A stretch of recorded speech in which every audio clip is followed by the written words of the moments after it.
하나님 3장 15절에서 하나님께서 최초의 원복음을 말씀하셨는데 여자의 후손과 뱀의 후손의 대결에 대해서 말씀을 하셨습니다. 그래서 여자의 후손이 뱀의 머리를 상하게 하고 또 뱀의 후손이 여자의 후손의 발꿈치를 물 것이라고 예언을 하셨는데 4장과 4장에서는 가인의 족보가 나오고 5장에서는 아담의 족보가 나와요.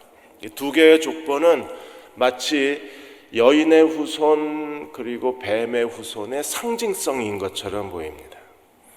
가인의 후손은 하나님을 떠나 배반한 타락한 죄인의 죄의 발전과 죄의 문명을 우리들에게 그대로 보여주고 있습니다. 우리가 4장에서 본 것처럼 하나님을 떠난 죄의 발전과 죄의 문명이 가인의 에녹성으로부터 시작한다 그랬어요. 그래서 가인이 최초로 성을 쌓았는데 이 성이 오늘날 도시의 모형이라고 그랬습니다.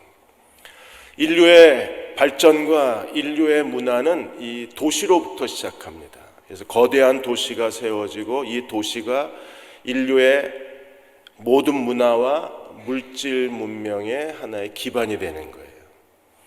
그래서 우리가 자본주의 세상을 만들었는데 이 돈 중심의 모든 물질 세계의 번성이 도시로부터 시작합니다. 그래서 가인이 성을 쌓았는데 그 성이 도시의 기초가 되고 이 도시 안에서 인간은 두 개의 거대한 이데올로기가 돌아가는 거예요. 하나는 음악과 여러 가지 문화의 인간의 세상이 돌아가고 또 하나는 이제 라멕의 노래에서 가인을 죽인 자는 벌이 7배인데 라멕을 죽인 자는 벌이 77배다. 그래서 거대한 폭력의 구조가 두 개가 돌아가요. 그래서 죄를 발전시키고 죄가 굉장한 파괴력을 가지고 인류를 지배하는 거대한 도구 중에 하나가 도시가 되는 겁니다. 하버드 경제학자 에드워드 클레이저 박사가 도시의 승리라는 책을 썼습니다. 그 도시의 승리라는 책에서 그 인도의 아버지 간디가 이런 얘기를 했습니다. 간디가 진정한 인도는 몇몇 큰 도시로 만들어지는 게 아니라 70만 개의 인도의 마을로 만들어졌다 그랬어요. 그렇게 됐으면 좋겠다고 간디가 얘기를 했습니다. 그래서 인도는 70만 개의 마을에 의해서 세워져야 된다. 국가의 성장은 도시가 아니라 마을에 있다 그랬어요. 그런데 클레이저 박사의 보고서에 의하면 인도의 그 눈부신 경제 성장의 원동력은 70만 개의 마을이 아니라 도시로 만들어졌어요. 그래서 인도의 오늘 우리가 알고 있는 인도의 경제 성장은 도시가 제공했습니다. 도시의 인구에 웅웅거리지 않으세요? 괜찮으세요? 도시의 인구의 10%가 인구가 증가되면 1인당 그 나라 국민의 1인당 생산성이 30%가 향상이 됩니다. 그러니까 인구가 10%가 늘면 생산성은 30%가 느는 거예요.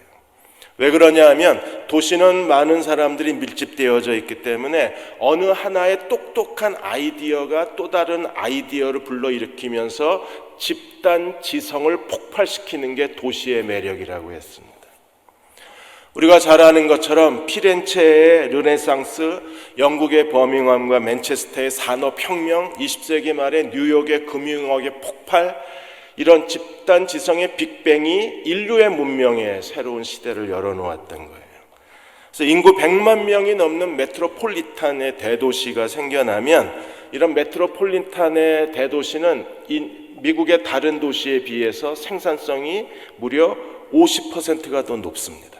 그러니까 대도시가 만들어지면 거기에 집단 지성의 빅뱅이 일어나고 그것으로 인해서 생산성이 50%가 늘어나는 거예요. 그리고 도시가 밀집되어 있고 도시가 커지면 그 안에 사람이 누릴 수 있는 문화적 혜택이 크고 사람이 즐길 수 있는 먹거리가 크게 향상이 되는 거예요. 그러니까 가인의 후예가 만들어낸 가인의 후예에서 그 음악의 조상이 나오고 대장장이 철공의 조상이 나오고 이런 가인의 후손에서 세상 문화의 조상이 만들어지고, 그리고 라멕의 그런 폭력에 대한 것들이 증거가 됐는데, 이런 것들이 대도시라고 하는 사회 구조를 가지고 굉장히 빠르게 확산되어져요. 5장에서는 하나님께서 아담과 셋을 통해서 그 셋의 후손을 통해서는 또 다른 하나의 문명, 하나님의 문명, 하나님의 이름을 부르고 하나님을 예배하는 또 다른 신령한 문명이 어떻게 형성되어져 가는가를 아담의 계보를 통해서 보여주는 겁니다. 우리가 4장에서 아담이 셋을 낳고 셋이 에노스를 낳았는데, 에노스 시대에 일어난 현상이 뭐예요? 사람들이 하나님의 이름을 부르기 시작했다 그랬어요. 비로소 여호와의 이름을 불렀더라. 그리고 이 5장의 족보가 어디까지 이어져요? 셋에서 아담, 그리고 셋, 그리고 노아까지 진행이 됩니다. 이건 하나님의 구원 역사가 어떻게 전개되어져 가는가를 우리들에게 보여주고 있는 거예요. 그래서 아담, 노아, 그 후에 아브라함까지, 이게 하나님의 구속사의 굉장히 빠른 전개가 이제 창세기의 전반부를 이끌어가고 있습니다. 오늘 5장의 계보에서 우리가 발견할 수 있는 건 뭡니까? 로마서 9장 5절에 조상들도 그들의 것이요 육신으로 하면 그리스도가 그들에게서 나왔느니라. 이 아담의 계보로부터 시작해서 그리스도가 이 세상에 오실 수가 있었습니다. 창세기 5장의 계보를 우리가 보겠습니다. 창세기 5장에서는 아담에서 노아까지가 족보가 나오고, 10장에서는 노아의 세 아들의 각각 자손의 이름이 나오고 그들의 거주 지역이 나와요. 그리고 11장에서는 셈에서 아브라함의 아버지 데라까지가 나옵니다. 그러면 창세기 5장, 10장, 11장에서 강조하고 있는 건 아담으로부터 시작해서 노아와 아브라함에 이르기까지 하나님의 구속사가 어떻게 전개되어져 가고 있는가를 우리들에게 보여주고 있습니다. 그리고 아브라함을 통해서 하나님이 이 땅에 하나님의 새로운 민족을 세우시는 거죠. 오늘 5장에서는 아담에서 노아까지 10대의 족보가 기록이 되어져 있습니다. 이건 4장 17절에서 22절까지 가인의 족보하고 거의 흡사합니다. 가인의 족보는 7대인데 아담의 족보는 10대가 기록이 되어 있고, 똑같은 이름이 두 개가 나와요. 하나는 에녹의 이름이 아담의 3대 손 에녹의 이름과 7대 손 에녹의 이름이 같고, 그 다음에 라멕이라는 이름도 가인의 족보에서 나오고, 그리고 아담의 족보에서 나옵니다. 그러니까 이름이 같이 나오니까 이제 성서 비평학자들이 이 모든 족보는 거짓이다, 이거는 위작된 것이다, 사실이 아니라 누군가가 의해서 조작된 족보라고 얘기를 합니다.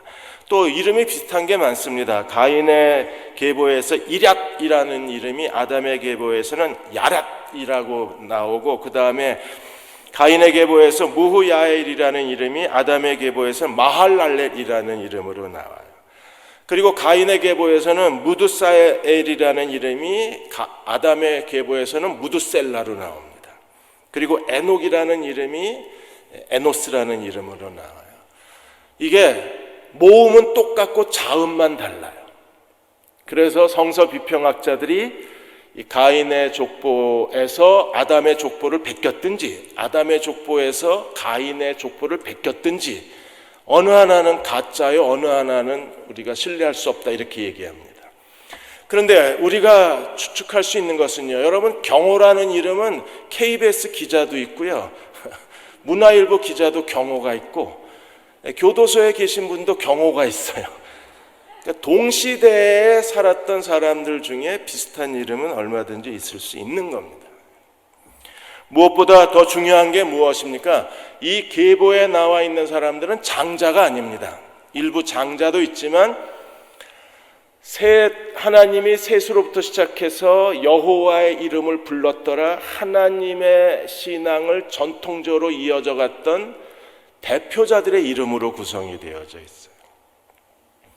그러므로 이 10대 손에 나와 있는 사람들은 정말 신앙의 정통성을 이어간 가문의 대표자들입니다. 오늘 대흥침례교회가 하나님을 예배할 수 있었던 것도 시대마다 대응 침례교회의 신앙의 전통성을 이어온 헌신된 분들이 있었기 때문에 오늘 우리가 있는 거예요. 이 10대 손에 나와 있는 사람들도 전부 장자라고 우리가 생각하는데 장자가 아니라 그 가문의 대표자들이 이 가문을 이끌어가고 있는 겁니다. 우리 뒤를 이어서도 더 많은 그리스도께 충성된 제자들과 헌신자들이 대응 침례교회 가문을 이끌어가게 될 때 우리는요, 예수 그리스도의 복음과 하나님 나라를 확장하는 데에 교회가 쓰임 받을 수 있습니다. 5장 1절과 2절에 보시면 오늘 이 계보에 대해서 이렇게 설명합니다. 이것은 아담의 계보를 적은 책이니라. 하나님이 사람을 창조하실 때에 하나님의 모양대로 지으셨고, 하나님이 사람을 창조하셨는데 하나님의 형상대로 지음을 받았고, 2절에 보시면 남자와 여자를 창조하셨고 그들을 창조하시던 날에 하나님이 그들에게 복을 주시고 그들의 이름을 사람이라고 부르셨습니다. 흙으로 된 사람이라고 이름을 부르셨다고 했습니다. 하나님의 형상대로 창조된 인간이 선악을 아는 지혜의 나무를 먹는 순간에 모든 거룩한 본성을 다 잃어버렸습니다.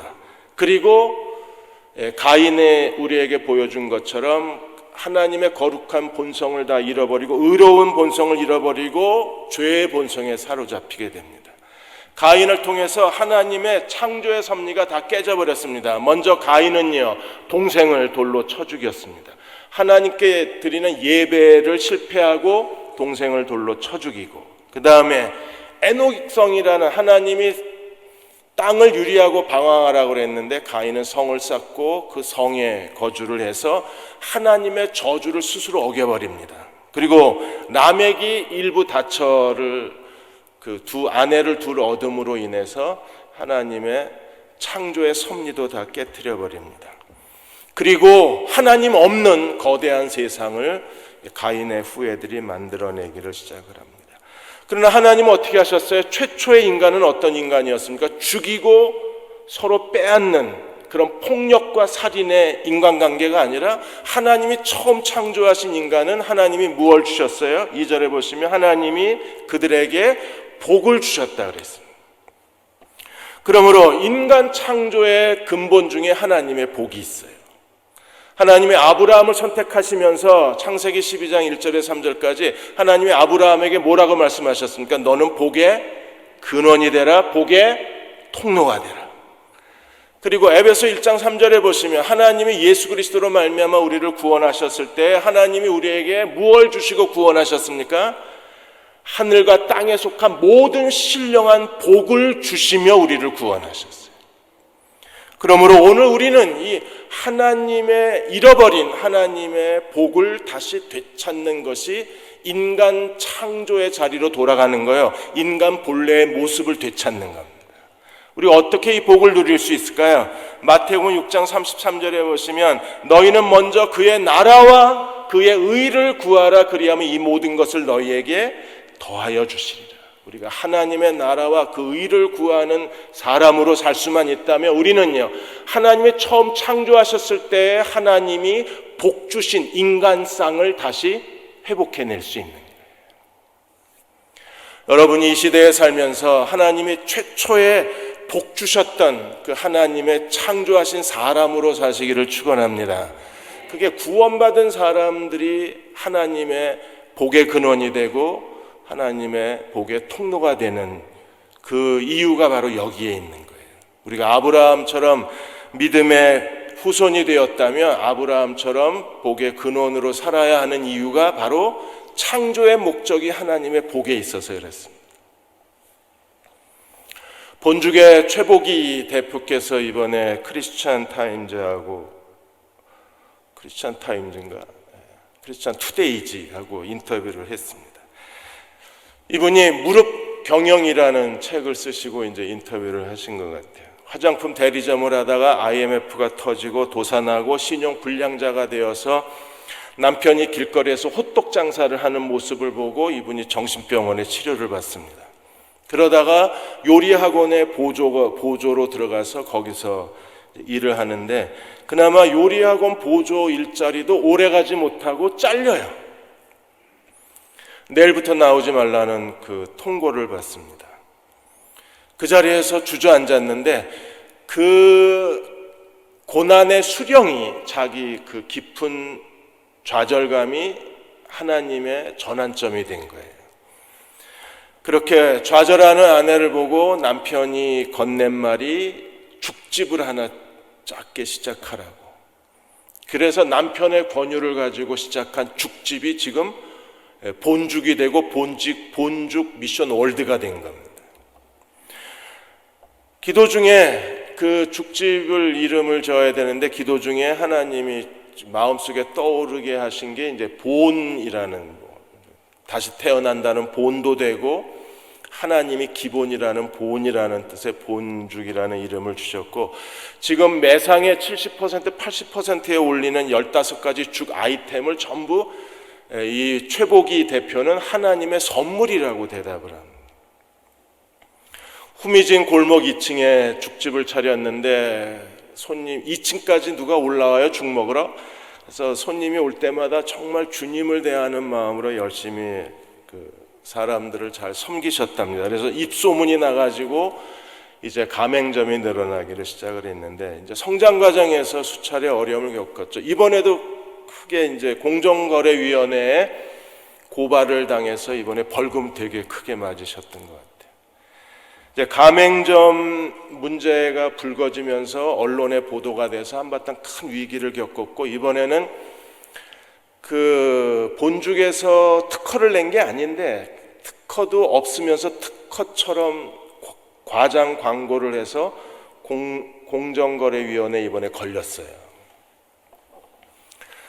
그래서 이번에 아마 벌금이 굉장히 큰 것 같은데, 이런 어려움을 당할 때마다 이제 최복이 대표는 남편하고 무릎을 꿇는 겁니다.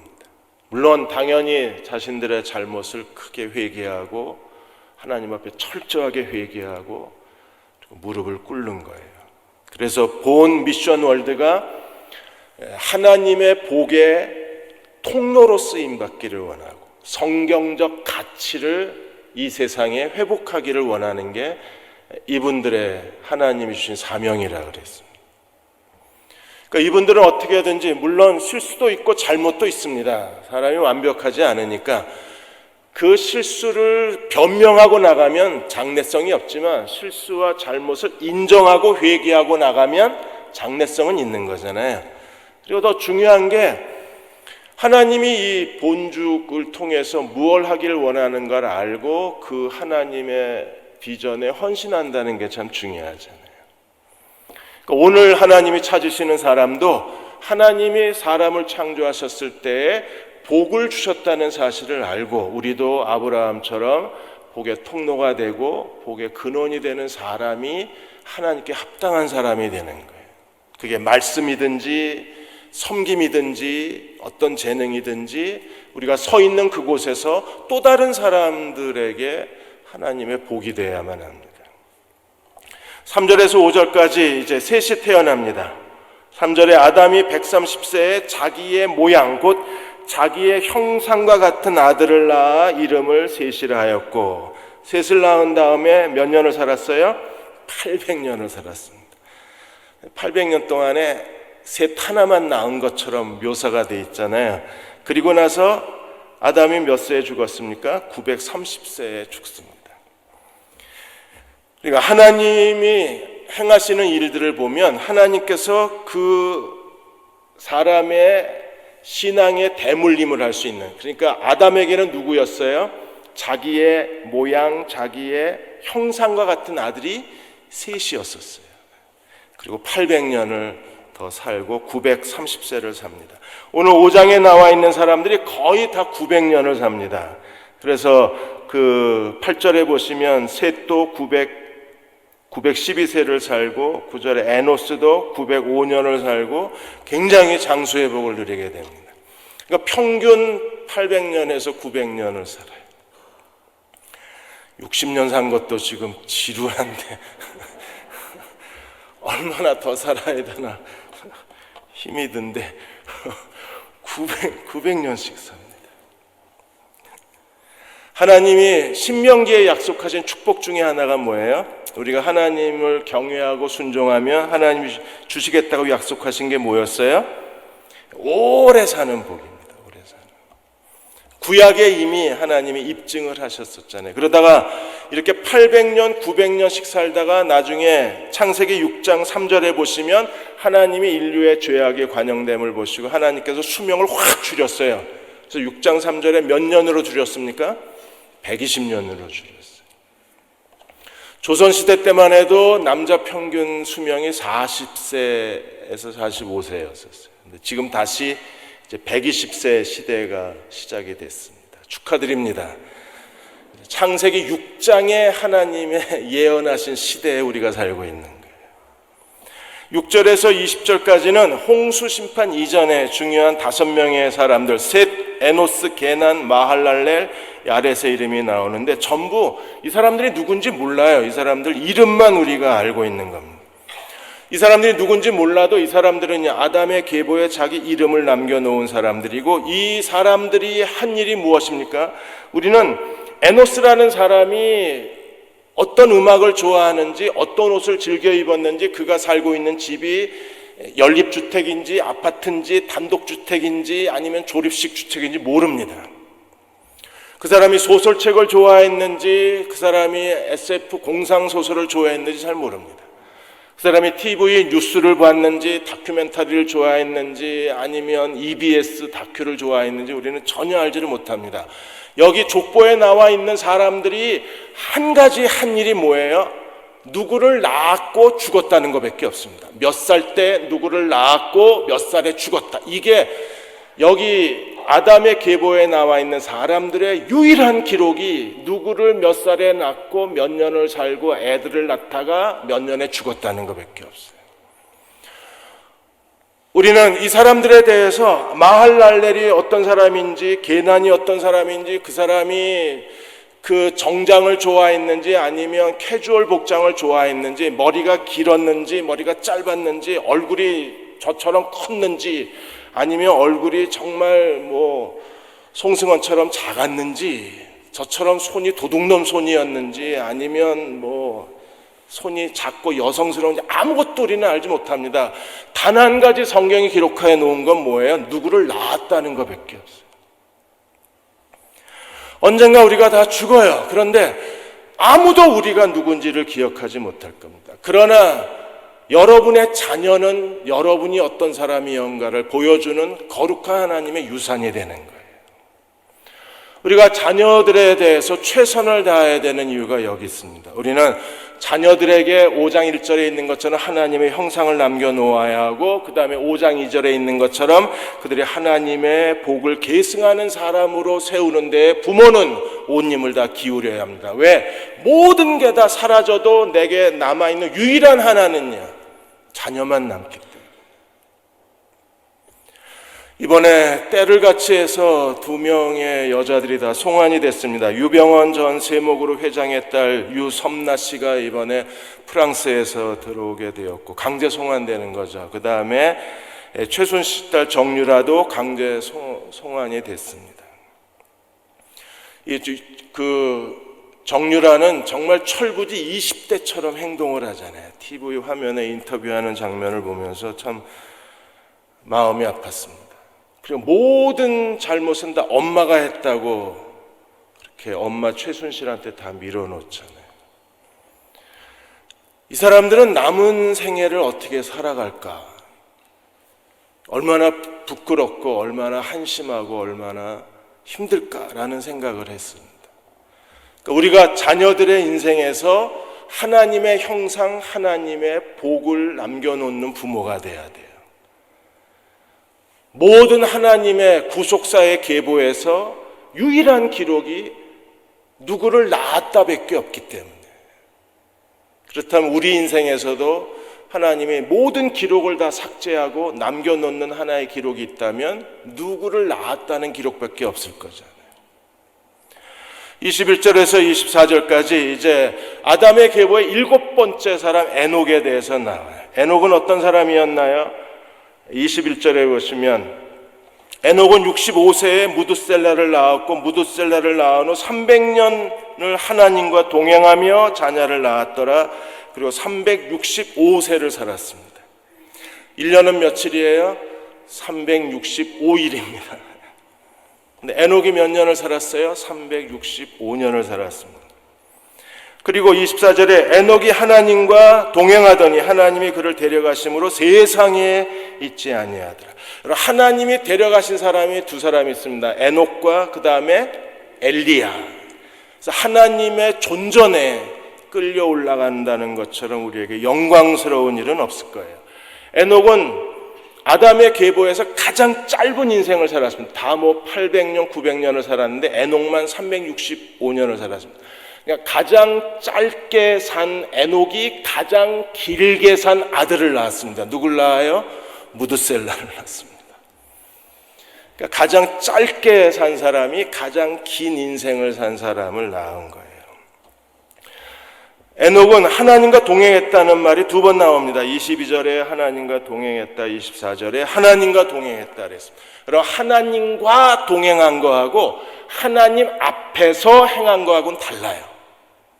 히스기야는 하나님 앞에서 행한 사람입니다. 에녹은 하나님과 동행한 사람입니다. 그러니까 하나님과 동행했다는 것은 하나님을 예배하고 하나님과 교제하고 하나님과 친교가 강조가 되는 거예요. 하나님 앞에서 행한 것은요, 하나님께 대한 순종과 하나님께 대한 복종과 하나님께 대한 사명을 강조하는 겁니다. 근데 에녹은 어떤 사람이었어요? 하나님과 교제하고 하나님과 친교를 누렸던 사람입니다.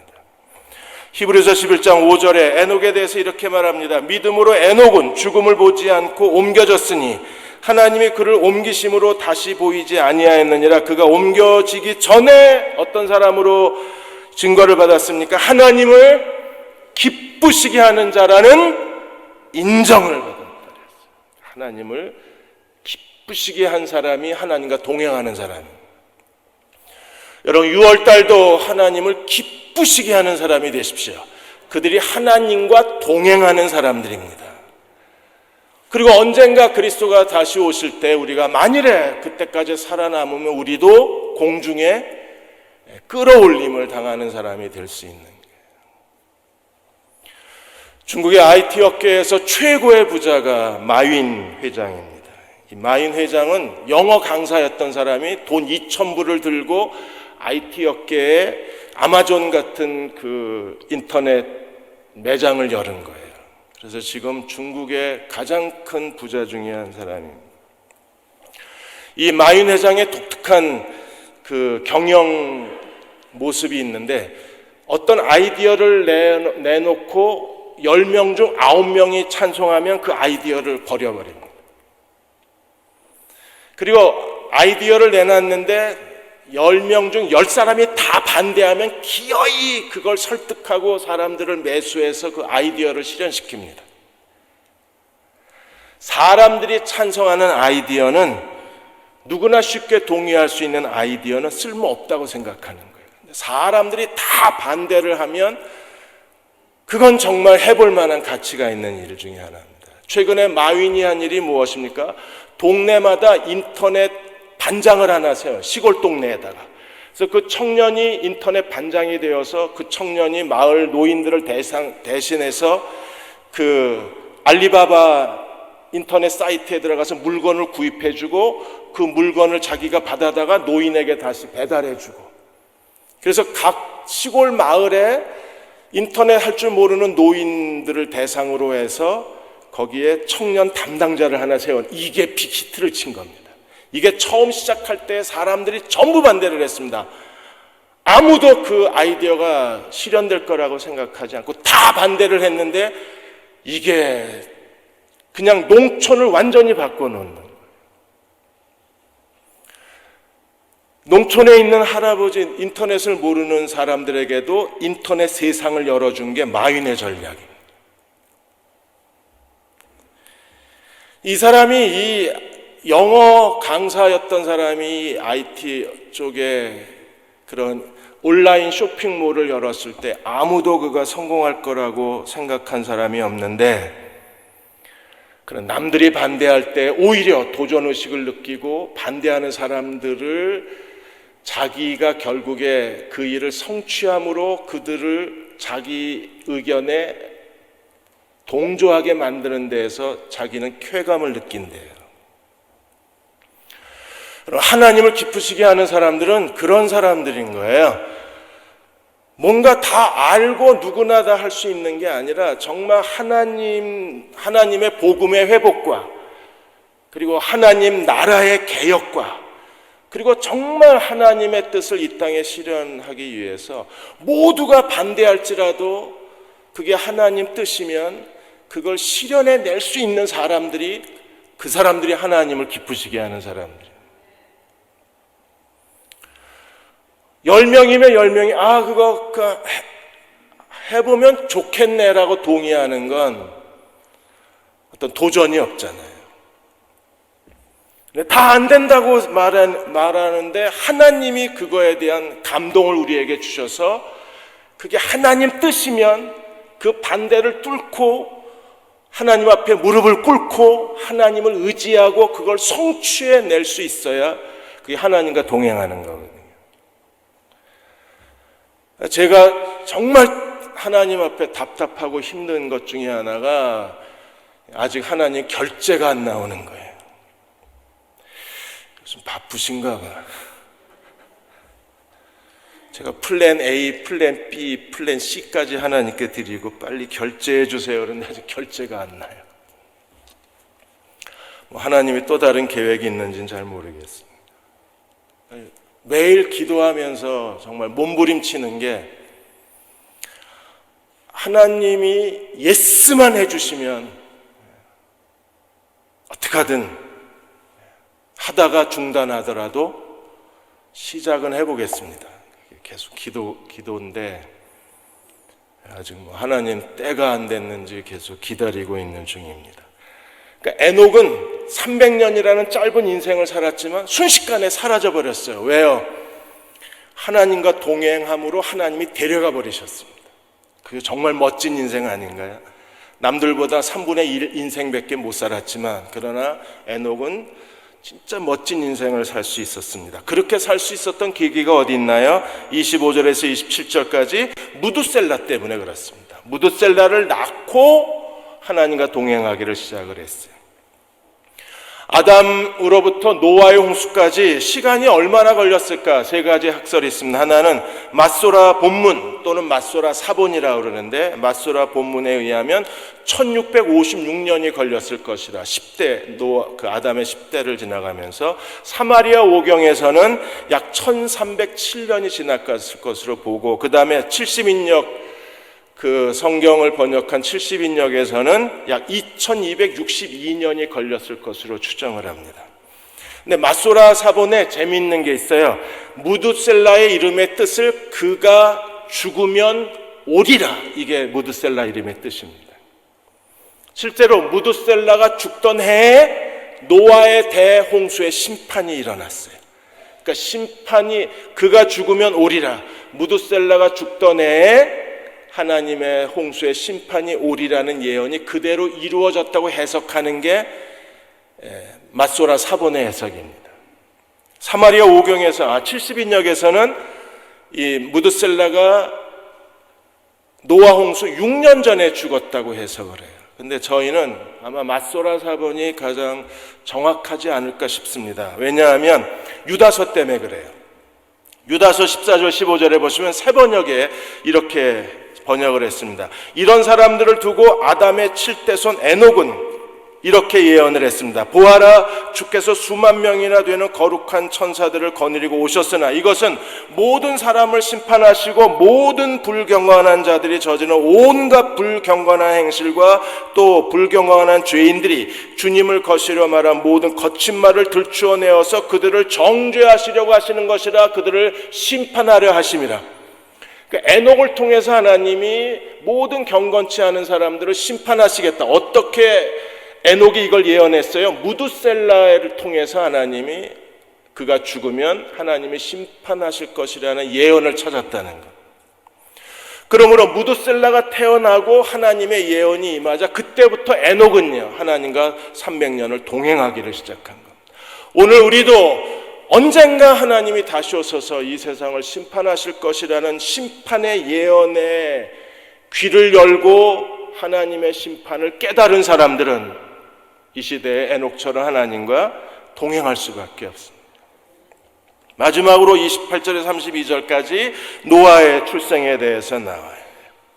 라멕이 82세에 아들을 낳았는데 아들의 이름이 뭐예요? 29절에 노아라고 그랬습니다. 노아는 안위한다는 뜻입니다. 그래서 29절에 이름을 노아라 하여 이르되 여호와께서 땅을 저주하심으로 수고롭게 일하는 우리를 이 아들이 안위하리라. 그래서 노아의 이름이 위로하다, 안위하다. 물론 구약 신학자에 따라서 이 노아라는 이름을 위로로 해석하기 어렵다고 설명하는 분도 계십니다. 그런데 우리는 29절에 근거해서 하나님이 노아라고 하신 이유가 수고롭게 일하는 우리를 안위하기 위해서 이름을 지었다는 이 29절을 근거로 해서 노아의 이름이 안위라는 뜻을 가졌다는 겁니다. 노아는요, 라멕은 노아를 낳은 후에 777세를 살다가 죽었고, 그 다음에 노아는 500세 된 후에 누구를 낳았습니까? 셈과 함과 야벳을 낳았습니다. 세 쌍둥이 낳았나요? 아닙니다. 차례대로 낳습니다. 그러니까 성경이 사실적 근거도 있지만 예언적 해석도 많이 있기 때문에 우리가 셈과 함과 야벳 500세에 다 낳았으니까 사람이 어떻게 500세에 세 아들을 낳아요? 그래서 세 쌍둥이를 의미하는 게 아니라 하나님이 차례대로 낳으신 것. 이제 노아를 통해서 아담의 계보가 끝나고 6장에서부터는 뭐가 시작이 됩니까? 노아 홍수가 시작이 돼요. 하나님은 모든 기록을 다 지워버리고 마지막 어떤 장면을 클로즈업 하셨습니까? 하나님의 심판에 대해서. 왜요? 그동안의 인류의 역사는요 완전히 죄악의 역사잖아요. 그래서 마지막 하나님의 물로 세상을 심판하신 하나님의 심판이 어떻게 진행됐는가를 6장에서부터 노아를 통해서 설명하고 있는 겁니다. 베드로후서 3장 6절 7절에 이렇게 설명하고 있습니다. 그때 세상은 물이 넘침으로 멸망하였으되, 그게 노아 홍수의 심판입니다. 이제는요 7절 이제 하늘과 땅은 동일한 말씀으로 불사르기 위하여 보호된 바 되어. 이제는 뭐예요? 불. 전에는 물, 이제는 불로 하나님께서 불사르기 위하여 보호된 바 되어 경건치 아니한 사람들의 심판과 멸망의 날까지 보존하여 두신 것이라. 지금 김정은이가 막 미사일을 쏘아대고 있잖아요. 그게 만일에 대한민국에 몇 개라도 떨어진다고 생각해 보십시오. 대한민국 완전 불바다 돼버릴 거예요. 우리는 아담의 계보에서 인간은 하나님의 형상대로 창조되었습니다. 에녹은 하나님과 동행한 사람입니다. 노아는 하나님의 심판을 가져온 사람. 아담의 족보에서 가장 중요한 사람들을 통해서 우리는 이 시대에 하나님의 심판을 기다리며 하나님과 동행하는 사람이 될 것을 권면을 받는 거예요. 우리가 하나님과 동행하는 사람이 되려면 어떻게 해야 되나요? 성경 두 구절을 읽어드리겠습니다. 먼저 고린도전서 15장 58절에 그러므로 내 사랑하는 형제들아 견실하여 흔들리지 말며 항상 주의 일에 더욱 힘쓰는 자들이 되라. 이는 너희 수고가 주 안에서 헛되지 않은 줄 알미라. 사랑하는 여러분, 우리가 하나님 앞에 먼저 견고하고 흔들리지 말아야 합니다. 그리고 주의 일에 더욱 힘쓰는 자가 되면 주님을 위해서 모든 섬김의 삶은 헛되지 않다. 무슨 말이에요? 모든 기록이 다 남는다는 겁니다. 적어도 아담의 족보에 이름이 남겨진 사람처럼 지금도 주 안에서 주의 일에 힘쓰는 사람들은 이름이 남겨지는 거예요.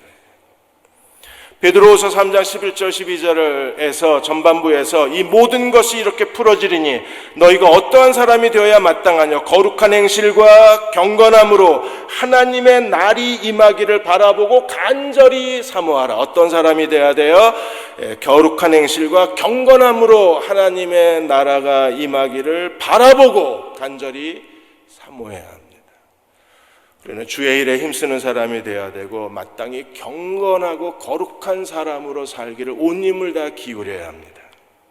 그렇게 될 때 우리는 다시 오실 그리스도를 기쁨으로 맞이할 수 있을 것입니다. 티핑 포인트를 쓰신 말콤 글랜드웰이 스티브 잡스하고 그리고 빌 게이츠를 두 사람을 비교해 놨습니다. 여러분, 두 사람 중에 누가 더 유명한 사람일까요?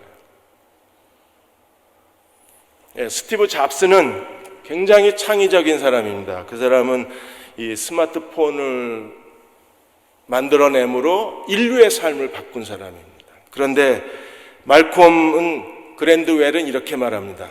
스티브 잡스는 아이디어를 맞춘 사람이지 창조적인 사람은 아니라는 겁니다. 왜? 그 당시에 이게 다 존재했던 거였잖아요. 그 존재했던 거를 잘 퍼즐 조각 맞추듯이 아이디어를 잘 편집을 해서 다른 사람의 아이디어를 가져다가 그걸 종합해서 처음 말한 사람이지 처음 아이디어를 만들어낸 사람은 아니라는 거예요. 처음 말한 사람이지. 여러분, 만일에 이 스마트폰이 도스 시대에 나왔으면 이게 스마트폰이 될까요? 안 됩니다. 이게 투지폰 시대에 이게 나왔으면 될까요? 돌아가지도 않습니다, 이게. 그러니까 시대에 잘 맞고 아이디어를 잘 하나로 퍼즐 조각처럼 잘 편집을 해서 우리가 이 스마트폰 시대가 열린 게 스티브 잡스입니다. 그런데 50년이 지나면 아무도 스티브 잡스에게 열광하지 않을 거예요. 근데 빌 게이츠는요, 50년이 지나도 사람들은 그에게 열렬한 존경을 바칠 거랍니다. 왜요? 그는 자기의 전 재산을 다 가난한 사람들에게 빌 게이츠 재단을 통해서 나눠주고 있기 때문에. 스티브 잡스나 빌 게이츠나 다 자기들의 그 기업의 이윤을 추구하기 위해서 비윤리적 행동을 하고 가장 무자비한 자본가의 행태를 세상 사람들에게 보여주었습니다. 그런데 50년이 지나면 사람들은 스티브 잡스보다는 빌 게이츠에 더 사람들의 기억 속에 오래 남아있을 거라 그러는 거예요. 그가 자기가 벌어들인 걸 가지고 자기만 위해서 쓴 게 아니라 자기가 벌어들인 모든 부를 가지고 다른 사람들에게 나누어 주고 베풀어 주었기 때문에 자선사업을 통해서 빌 게이츠는 완전히 자기 이미지를 바꾼 거예요. 사랑하는 여러분, 이제 30년, 40년이 지났을 때 대흥 침례 교회에서 누구를 기억할까요? 아마도 교회를 위해서 말없이 충성을 다한 사람들을 후대 사람들이 기억하지 않을까요? 그는 경건하고 거룩한 사람입니다. 그 사람은 주의 일에 온 힘을 다 기울인 사람입니다. 하나님의 복음을 세상에 나누어 주고 하나님의 사랑을 세상에 실천한 사람들이 사람들의 마음속에 오래도록 남을 거예요. 아담의 계보에 이름이 남겨진 사람처럼 우리도 하나님의 거룩한 구속사의 역사에 자신의 흔적을, 그리스도의 흔적을 남겨놓을 수 있는 저와 여러분이 되시기를 주의 이름으로 축원합니다.